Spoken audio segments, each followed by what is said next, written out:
নমস্কার বন্ধুরা, আমি রূপালিস কিচেনে সবাইয়ের আমন্ত্রণ। আশা করছি আপনারা সবাই ভালো আছেন, সুস্থ আছেন।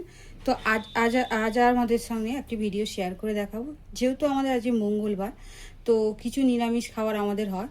তো হঠাৎ করে আমাদের বাড়িতে গেস্ট চলে এসেছে, ওদেরই আবদারে আজকে পেটাই পরোটা আর এই যে খোসা সহ আলুর তরকারি। ওদের নাকি খুবই পছন্দ। তো আমিও ভাবলাম আজ আপনাদের সঙ্গে সেই তরকারি আর পেটাই পরোটাটা শেয়ার করে দেখাই। তো চলুন শুরু করা যায়। প্রথমেই আমি আলুর তরকারিটা করে নেব। তো আমি বলি, এই যে খোসা সহ আলু নিয়েছি, আমি এটা 1 কিলো 250 মতো আলু নিয়েছি। তো আপনাদের লোক অনুযায়ী আপনারা সেরকম আলু নেবে। আর সবসময় চাইবেন যে এরকম খোসা সহ থাকবে। আর তো আমি এই আলুটা নিয়েছি। আর নিয়েছি এই যে মটর সেদ্ধ করে, এটা আমি রেখে দিয়েছি সেদ্ধ করে, 100 গ্রাম মটর কড়াই আছে। আর রয়েছে এই যে 50 গ্রামের মতো সয়াবিন, এই ভিজিয়ে আমি এটা সেদ্ধ করে এটাও রেখে দিয়েছি। সাথে থাকছে টমেটো, গোটা কাঁচা লঙ্কা, আর নিয়েছি আদা আর কাঁচা লঙ্কা, আমি এইভাবে বেটে রেখেছি। খুব মিহি করে বাটার দরকার নেই। আর সঙ্গে কিছু গুঁড়ো মশলা থাকছে। গুঁড়ো মশলার মধ্যে রয়েছে আপনার জিরে, ধনে, হলুদ, কাশ্মীরি মেথি, আমচুর পাউডার আর ভাজা মশলা। ভাজা মশলার মধ্যে আমি জিরে, ধনে, মৌরি আর গোটা গরম মশলা হালকা কড়াই রোস্ট করে এটাকে মিক্সিতে গুঁড়ো করে নিয়েছি। আর বিট নুন লাগছে সাথে। আর চাট মশলা নিয়েছি। আর নিয়েছি ফোড়নের জন্য হিং আর গোটা কিছু ফোড়ন, যেমন হচ্ছে 2টো তেজপাতা, 2টো দারচিনি আর 2টো এলাচ আর 3টে শুকনো লঙ্কা। আর লাগছে লবণ, সরষের তেল। আর নিয়েছি মিষ্টি মানে চিনি।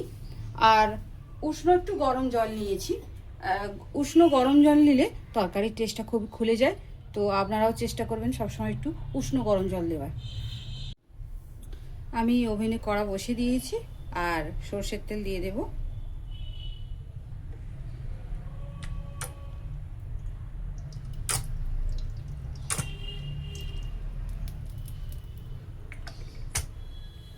সরষের তেল দিয়ে দিলাম কড়ায়। আর এবারে আমি, হ্যাঁ বন্ধুরা, আমি একটা জিনিস বলতে ভুলে গিয়েছিলাম, এই 5 ফোড়নটা। তো এই যে 5 ফোড়ন, এটা অবশ্যই দেবেন। আর একটা টিপস বন্ধুরা আমি বলি, সবসময় নিরামিষ দিনে আলুর দম, ঘুগনি, আলুর যে কোনো রেসিপিতে বা ঘুগনিতে, ডাল করার ক্ষেত্রে একটু হিং ব্যবহার করবেন, তাহলে টেস্টটা খুব সুন্দর খেতে হয়। তো আমি হিং দিয়ে দিলাম কড়াই। আর গোটা ফোড়ন আমি দিয়ে দেব। আর লঙ্কাগুলো আমি একটু ভেঙে দেব।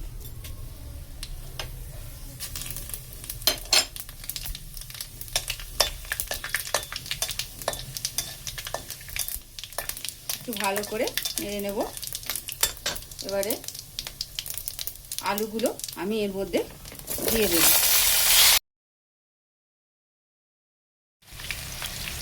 আলুটাই দেখুন ভাজা হয়েছে। ঠিক এইভাবে ভাজা হয়ে গেলে এর মধ্যে আমি টমেটো কুচোনোটা আর আদাটা অ্যাড করে দেব। আর গোটা কাঁচা লঙ্কাটা লাস্টে দেব।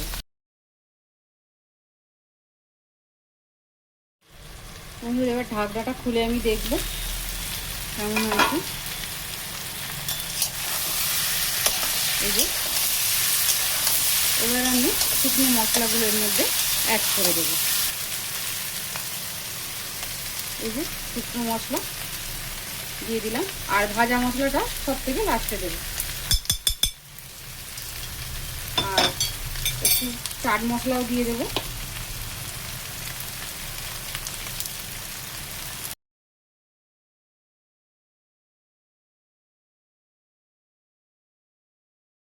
বন্ধুরা, 5 মিনিট হয়ে গেছে, আমি ঢাকাটা খুলে নেব। এই যে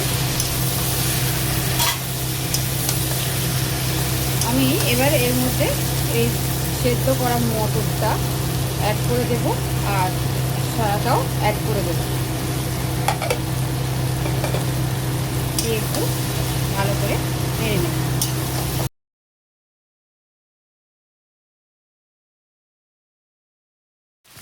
আর চিনিটাও অ্যাড করে দেব।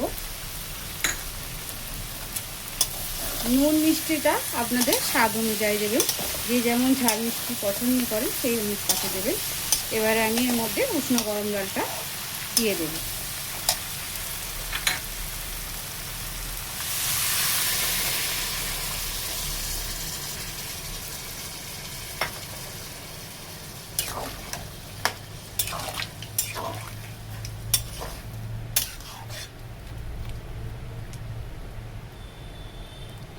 আর নামানোর আগে গোটা হচ্ছে লঙ্কা, মানে কাঁচা লঙ্কা আর একটু ভাজা মশলাটা লাস্টে নামানোর আগে দেব। এখন এটা আমি একটু ঢাকা দিয়ে সেদ্ধ হতে দেব। তো এবারে ঢাকনাটা খুলে দেখব।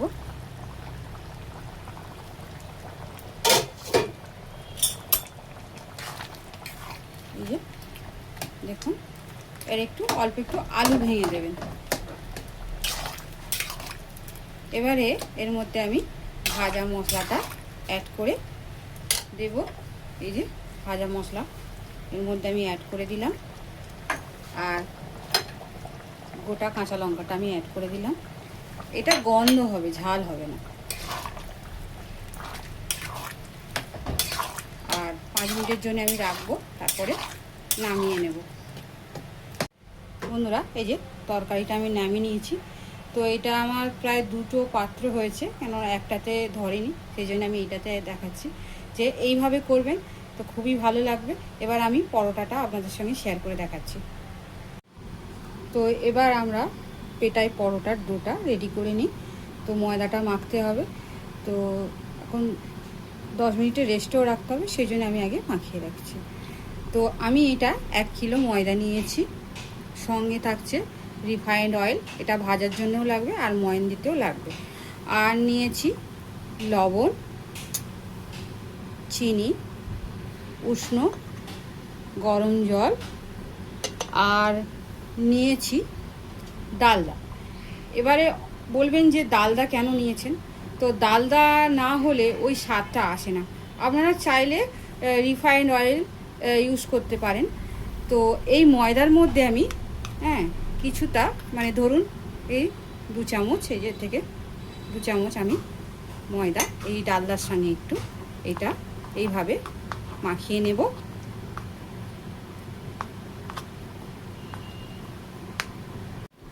এই যে ডালদার ময়দাটা এইভাবে মাখিয়ে নেবেন। এটা আমি এটা সাইডে রেখে দেব, পরে কাজে লাগবে। আর নেব কিছুটা ময়দা, এটাও আমি শুকনো তুলে রাখবো, এটাও একটু পরে কাজে লাগবে, দেখতে পাবেন কি কাজে লাগে। তো এইটু রেখে দিলাম। এবার আমি রিফাইন্ড অয়েল দেব।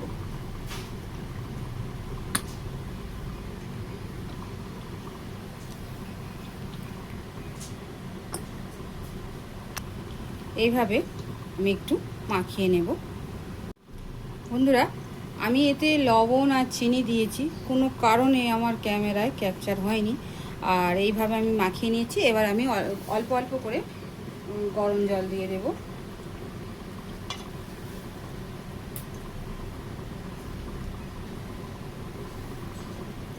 জলটা এমন নেবেন যেন হাত দিয়ে ছোঁয়া যায়, সেই গরম জলটা নেবেন। খুব হেভি গরম জলটা নিলে কিন্তু হবে না। আর এই যে গরম জলটা দেওয়ার কারণ হচ্ছে বন্ধুরা, এটা পরোটা খুব সফট থাকে। তো এইভাবে আমি মাখিয়ে নেব।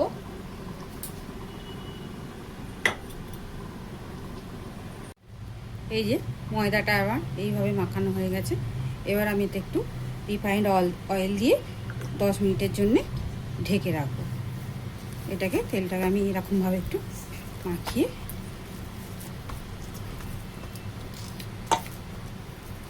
10 মিনিটের জন্য আমি ঢেকে রেখে দেব। 10 মিনিট হয়ে গেছে বন্ধুরা, এই যে আমার আটাটা এইভাবে সফট হয়ে গেছে। তো এবার আমি লেচিগুলো করে নিই। এই লেচিগুলো একটু বড় বড় করে করতে হবে। এই যে আটার লেচি ঠিক এইভাবে বড় বড় করতে হবে। এবারে এই যে ময়দাটা নিয়েছিলাম, ময়দাটা আর ওই যে ডালদাটা, এবারে কিছু আমি শুকনো ময়দা এর মধ্যে দিয়ে দেব। চাইলে তেলও দিতে পারেন, যার যেমন সুবিধে বেলার ক্ষেত্রে।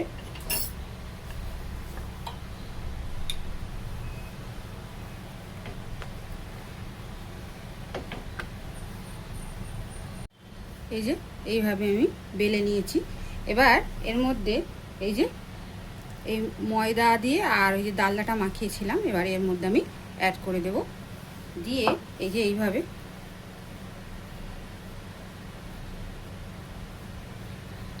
হাত দিয়ে দিলেই ভালো হবে। এই যে এইভাবে ধরে পুরোটা ভালো করে মাখিয়ে দেব। দিয়ে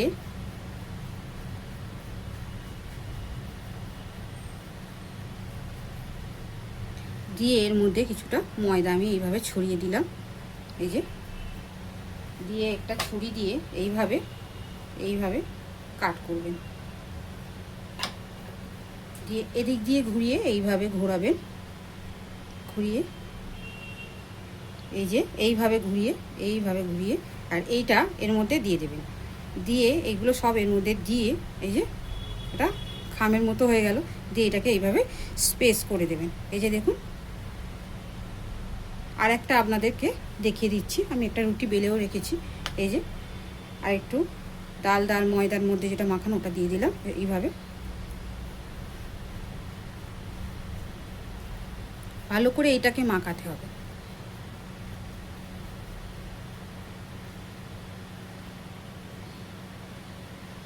দিয়ে একটু ময়দা একটা দিয়ে দিলাম।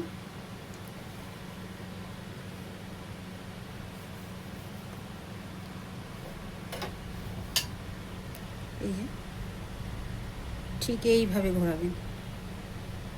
ঘুরিয়ে এইটা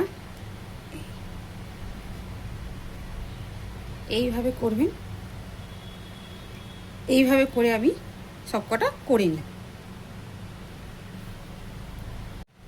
বন্ধুরা। এই যে এইভাবে করে আমি সবকটা করে নিয়েছি। এবার একটু অয়েল দিয়ে দেবো প্রত্যেকটাতে। দিয়ে এগুলোকে একটু মাখিয়ে আমি 5 মিনিটের জন্য রেখে দেব। বন্ধুরা এই যে আমি এরকম যে ধোসার প্যান হয় না, এটা আমি নিয়ে নিচ্ছি। আর একটা কথা বন্ধুরা, পেটাই পরোটা করতে গেলে সবসময় দেখবেন বেশ বড় যেটা মানে বেলার থাকে বেলনটা, ওটা বড় থাকে। তো আমার তো এটা নেই, তো আমি এটা দেখুন থালা নিয়েছি, বড় থালা, এটাতে হয়ে যায়। তো এইটাতেই আমি করে আপনাদের সঙ্গে শেয়ার করে দেখাবো। এই যে তেল দিয়ে এটাকে এইভাবে যতটা বড় বেলা যায় সেটাই ভালো। এটাকে আবার করে ঘুরিয়ে নেবেন থালাটাকে এইভাবে। দেখছেন ভালোই হয় বন্ধুরা। তো এটা আমিই করেছি, দিশি জুগার যাকে বলে। এটা তো আসলে সবসময় তো এই পরোটাটা বানায় না, আর বাড়িতে লোকের হয়ও না। তো মাঝে মধ্যে এটা কিন্তু খেতে খুবই ভালো লাগে। আমরা মাঝে মধ্যে বানাই, তবে এইটাতেই আমি করে নিই, আর অন্য লাগে না। আপনারা এটাই করে এরকমভাবে বড় থালা ঠিক এইভাবে নিয়ে করে নেবেন। এই যে দেখছেন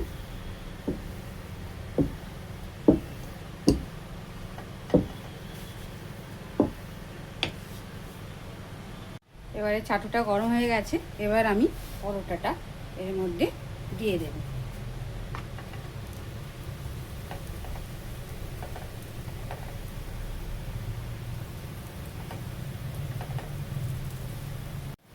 এই যে আমি উল্টে দিয়েছি, দেখছেন এই যে ফুলে আসছে। এবারে এই যে এরকম বাটি করে তেল নিয়েছি, এবার সাইডে সাইডে দেব। খুব অল্প তেলেই হয়ে যায়, বেশি তেল লাগে না।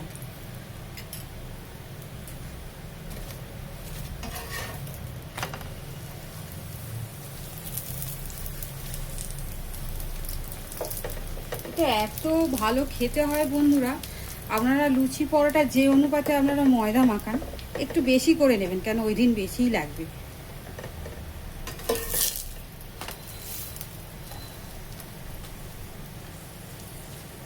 দেখছেন কীভাবে তুলে যাচ্ছে।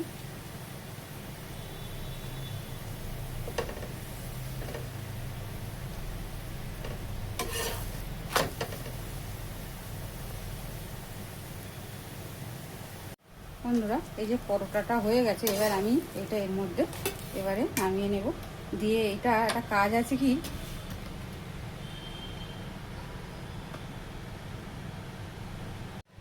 এবার এই পরোটাটাকে ঠিক এইভাবে ধরে দেখুন, দেখছেন কত ইজিভাবে ছিঁড়ে আসছে। দেখছেন কতগুলো লেয়ার হয়েছে। তো সাবধানে করবেন, গরম থাকে। দেখছেন এভাবে আমি এই হটপটের মধ্যে এটা আমি রেখে দেব। বন্ধুরা, এই যে আমার থালি গুছানো হয়ে গেছে। এইভাবে আজকে আমি থালি গেস্টদেরকে দেব। তো আপনারাও বাড়িতে এইভাবে গেস্ট আসলে নিরামিষ দিনে এটা করে দিতে পারেন। আর আমার চ্যানেলটাকে লাইক, শেয়ার, সাবস্ক্রাইব করবেন। আর আপনারা সবাই ভালো থাকবেন, সুস্থ থাকবেন, আর আমাকে সাপোর্ট করবেন। আমি যেখানে থাকি বন্ধুরা খুব শব্দ হয়, এই শব্দ বাঁচিয়ে আমি ভিডিওটা করেছি বা করি। তো আমার সাথে থাকবেন, সবাই ভালো থাকবেন। আজকের জন্য এইটুকু, টাটা।